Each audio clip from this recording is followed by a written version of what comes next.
అన్నా చెప్పనా అన్నా హలో ఏం కావాలరా? అక్క ఒక సరుకు చిన్నదా?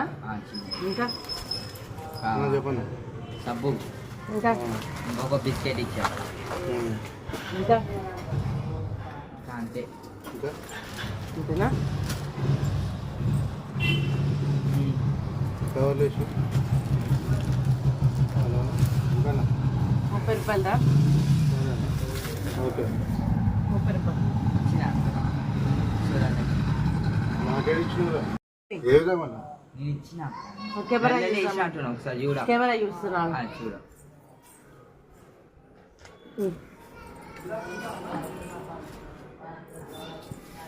చెక్ చేసి అక్క ఆగు, నేను ఇంట్లో గిట్ట మర్చిపోయినట్టున్నా చూసి చూస్తాను. ముందు చూసుకోవాలిరా అవన్నీ. తెచ్చిస్తా అక్క.